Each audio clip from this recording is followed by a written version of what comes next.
कृष्ण के शिष्य बन जाते हैं, श्री कृष्ण को समर्पित हो जाते हैं। वो श्री कृष्ण से कहते हैं कि मुझे श्रेय का मार्ग बताइए। श्रेय मतलब क्या? मुक्ति और मोक्ष, भलाई। श्रेय यानी सबका कल्याण। पहले मुझे लगता था कि कल्याण में घर लेकर लोगों का कल्याण होता है, पर भले कि कल्याण में घर लेकर लोगों का कल्याण हो या ना हो, पर यह ज्ञानेश्वरी पढ़ के तो हमारा जरूर कल्याण होगा। श्री कृष्ण अर्जुन को कहते हैं कि सामान्य लोगों का संरक्षण करने के लिए तुम्हारा निर्माण हुआ है, यह तुम्हारा स्वधर्म है, उसे तुम निभाओ। आगे भगवान कहते हैं जो लोग मर रहे हैं उन्हें मरने दो, क्योंकि आगे जाके तो उनका अंत होने ही वाला है। आज नहीं तो कल, कल नहीं तो परसों, कभी ना कभी वो मरने ही वाले हैं। संत ज्ञानेश्वर जी ने इस ज्ञानेश्वरी में बहुत अच्छी तरीके से समझाया है कि हमें निष्काम कर्म करना है। कर्मण्येवाधिकारस्ते मा फलेषु कदाचन। इस श्लोक का मतलब है कि हमारा अधिकार सिर्फ कर्म पर है, उसके फल पर नहीं। अगर हम मैं आए यह शब्द निकालेंगे तो हम कर्मयोगी बन जाएंगे, हम भगवान को पाएंगे। भगवान के पास भी मोक्ष का कोई जैकपॉट नहीं है। अगर हमें मोक्ष पाना है तो हम सिर्फ साधना से ही पा सकते हैं। श्री कृष्ण अर्जुन को कहते हैं कि ये जो भी कार्य तू करने वाला है वो तू नहीं कर पाएगा जब तक मैं ना चाहूं। अर्थात ईश्वर नियंता है और इस संसार का हर जीव नियंत्रित है। हम हमारी मर्जी से झाड़ का पत्ता तक नहीं हिला सकते, हम हमारी मर्जी से सांस भी नहीं ले सकते। तो जो भी हो रहा है वो सब ईश्वर की ही कृपा से हो रहा है। तू करता वही है जो तू चाहता है, लेकिन होता वही है जो मैं चाहता हूँ, ऐसा भगवान कहते हैं, मैं नहीं। विधि का विधान कभी बदल नहीं सकता। जब आकाशवाणी हुई तब कंस ने भी देवकी और वासुदेव के सारे पुत्रों की हत्या कर दी। और फिर उन्हें पता चला कि जो आठवें पुत्र थे श्री कृष्ण, उनका जन्म तो पहले से ही हो चुका है। इस अध्याय में दो मेन पॉइंट है।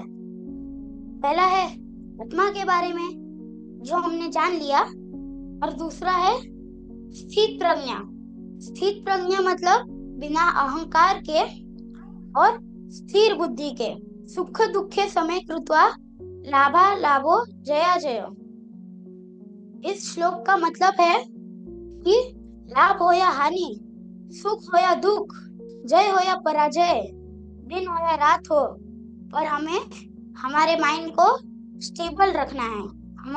हमारे माइंड को स्थिर बुद्धि बनाना है। अब मैं आपको इस स्थित प्रज्ञा शब्द के ऊपर एक कहानी सुनाता हूँ। सब लोग तैयार हैं कहानी सुनने के लिए? संत तुकाराम जी के घर पे कुछ खाने के लिए नहीं था, इसलिए उनकी पत्नी ने उन्हें काम करने के लिए खेत भेजा। संत तुकाराम जी ने शाम तक वहाँ काम किया, इसलिए जो वहाँ के किसान थे उन्होंने भेंट में कुछ गन्ने दिए। और जब वो घर लौट रहे थे तो उन्हें रास्ते में कई गरीब लोग और भूखे बच्चे नजर आए, तो उन्होंने कुछ गन्ने उन्हें बांट दिए। और जैसे ही वो घर पे पहुंचे उस समय उनके हाथ में सिर्फ एक ही गन्ना था। वह एक गन्ने को देखकर उनकी पत्नी चिढ़ गई और उनसे कहा कि आप एक ही गन्ना लाए हो। फिर संत तुकाराम जी अपनी पत्नी को कहते हैं कि हमारे नसीब में एक ही गन्ना था, बाकी के गन्ने मैंने कुछ गरीब लोग और भूखे बच्चों को बांट दिए। फिर उनकी पत्नी और भी गुस्सा हो जाती है और संत तुकाराम जी से कहती है कि हमारे खुद के घर पे खाना खाने के लिए नहीं है और आप दूसरों को बांट रहे हो। गुस्से में ही उन्होंने उनके हाथ से गन्ना छीना और जोर से उनके पीठ पर मारा और उसी समय गन्ने के 2 टुकड़े हो गए। उसमें से संत तुकाराम जी ने एक टुकड़ा उठाया और अपनी पत्नी को दिया और कहा कि मुझे पता था कि तुम यह गन्ना अकेली नहीं खाओगी, इसलिए तुमने इसके 2 टुकड़े किए। तो इस कहानी से हमें क्या सीख मिलती है? स्थिर बुद्धि, और कि जो संत होते हैं वो स्थित प्रज्ञा होते हैं। वो हर चीज में से पॉजिटिव निकालते हैं। उनकी पत्नी ने उन्हें मारा, फिर भी उन्होंने उसमें से पॉजिटिव निकाला। और मैं आपको स्थित प्रज्ञा बनने के कुछ उपाय कहता हूँ जो संत ज्ञानेश्वर जी ने इस ज्ञानेश्वरी में लिखा है। पहला है, कामना को व्यापक करो। आपकी जो कामना है वो आप व्यापक करो। मतलब अगर आपको आपके बेटे को एक स्कूल में पढ़ाना है तो और 3-4 बच्चों को भी स्कूल में पढ़ाइए। फिर आता है एकाग्र होना। मतलब हमें हमारे जीवन का सिर्फ एक ही लक्ष्य होना चाहिए। हमारा फोकस सिर्फ एक ही चीज पर होना चाहिए जो है हमारा पर्पस ऑफ लाइफ। तीसरा है, कामना को सूक्ष्म बनाओ। मतलब कामना को छोटी करते जाओ जिससे हम उसे त्याग कर सकते हैं। चौथा है, कामना को विशुद्ध बनाओ। आपकी जो कामना है उसे भगवान के चरणों में समर्पित कर दो।